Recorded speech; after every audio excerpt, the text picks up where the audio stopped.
Hello everyone. आज बात करते हैं रुद्राक्ष की। आप देख लीजिए, सभी बोलते हैं कि रुद्राक्ष पहनना चाहिए, लेकिन मैं बिना कुंडली देखे और राहु की पोजीशन देख के ही किसी को रुद्राक्ष आज तक तो बताया नहीं।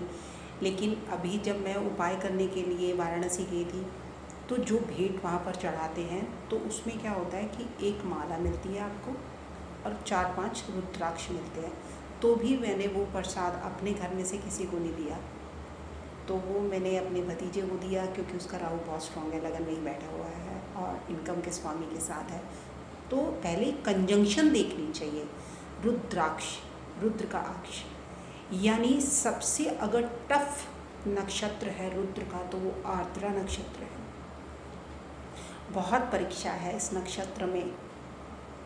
और उसके बाद क्या है कि इतना टफ समय के बाद जब वो मिठास आती है ज़िंदगी की, वो भी इसी नक्षत्र के अंदर है।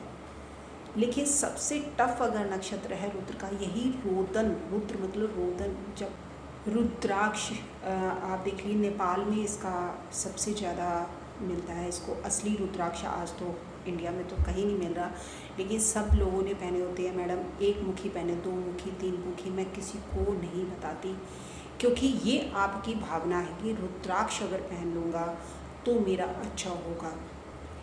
जो कर्म आपको मिला है आपने करना है, जो दुख आपको मिला है आपने भोगना है। आप चाहे जेमस्टोन पहन लीजिए, रुद्राक्ष पहन लीजिए, चाहे चांदी की चेन पहन लीजिए, चाहे चांदी की ठोस गोली लटका लीजिए, मतलब बहुत उपाय हैं और सब करते भी हैं, लोगों का बहुत विश्वास है। लेकिन ये रेमेडी आप लोगों ने करी है तो आपको ही फल बताना पड़ेगा कि रुद्राक्ष अगर आपने पहना है तो नॉनवेज देखिए नहीं खाते इसमें, और भी काफ़ी रेस्ट्रिक्शंस बताई गई हैं कि अगर किसी के मरने पर भी जाते हैं, सूतक भी लगा होता है, तो ये नहीं पहन के जाते हैं। अगर आप इतनी रिस्ट्रिक्शंस के अंदर रह के इसको धारण करते तो इसका फल भी आप लोग ही बता सकते हैं। मुझे 5 रुद्राक्ष मिले थे, लेकिन मैंने प्रसाद के तौर पर जिनका राहु स्ट्रॉन्ग था उनको दे दिए, क्योंकि मैं ये नहीं धारण कर सकती हूँ। मेरी लगन में ही राहु नीच का बैठा है। अगर उसको एक्टिव कर दूँगी, अभी तो इतना पढ़ती हूँ और पता नहीं कितना पढ़ना शुरू कर दूँगी, तो नीच का प्लैनेट क्या अपना एफर्ट डालता है। हमेशा बोलते हैं उसी का जेमस्टोन पहनना चाहिए, बट कॉम्बिनेशन भी आप देखिए 6, 4, 11 का जब कॉम्बिनेशन महानाथ और नक्षत्राधिपति बनाएंगे, तभी आप किसी को जेमस्टोन भी रेकमेंड करिए, या रुद्राक्ष भी बोलते हैं वो भी आप तभी देखकर बोलिए, ऐसे मत बोलिए। बाकी आप लोगों की भावना है, आपका विश्वास है, आप लोग रुद्राक्ष पहनिए।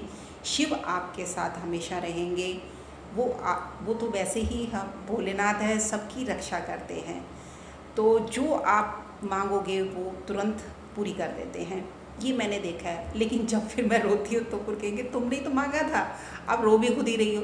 तो मुझे मांगने पर अब विश्वास नहीं रहा। मैं कहती हूँ जो प्रभु मेरे नसीब में लिखा है आप मुझे अपने आप ही दे दो, क्योंकि मेरा मांगा हुआ तो हमेशा ही गलत जाता है। तो मैंने मांगना ही बंद कर दिया।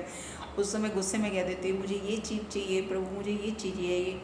तो देखिए मैं वैसे ही जिद करती हूँ। अगर मेरे पापा होते जैसे मैं उनके साथ करती, तो शिव को ही मैं अपना सब कुछ मानती हूँ और उनसे ऐसे ही जिद करती रहती, मुझे ये चाहिए, मुझे वो चाहिए। लेकिन जब जैसे जैसे मैं ये जर्नी आगे बढ़ाती गई, पढ़ती गई, तो फिर मैंने देखा कि अपनी मांगी हुई चीज़ें ही आपको दुख देती हैं। तो कभी भी मांगना नहीं चाहिए। बाद में आपको रियलाइज़ होगा आपने क्यों मांगा।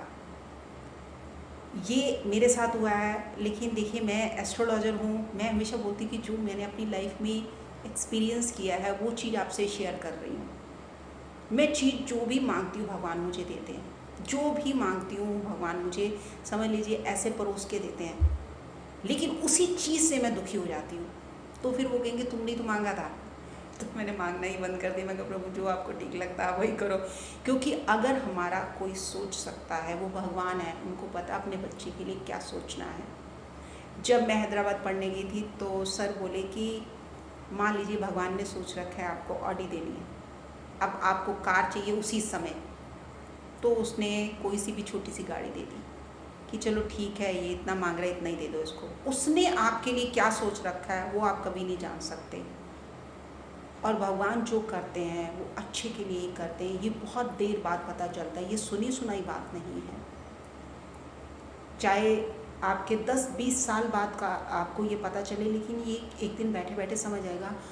अगर भगवान ये मैं, क्योंकि मैं हमेशा कहती थी मेरी आगरा में ही शादी क्यों हुई है, मेरी पंजाब साइड शादी क्यों नहीं हुई, मैं पास होती तुरंत चली जाती।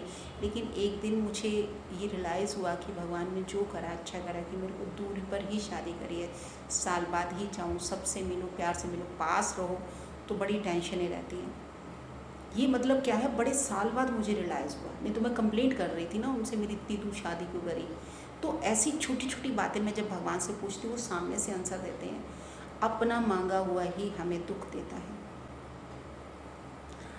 चलिए, ये बात है रुद्राक्ष की। आप लोग रुद्राक्ष पहनिए, लेकिन किसी एस्ट्रोलॉजर से मिलकर, किसी गुरु से मिलकर पहले पूछिए, और जो उनके नियम हैं उनको फॉलो करिए।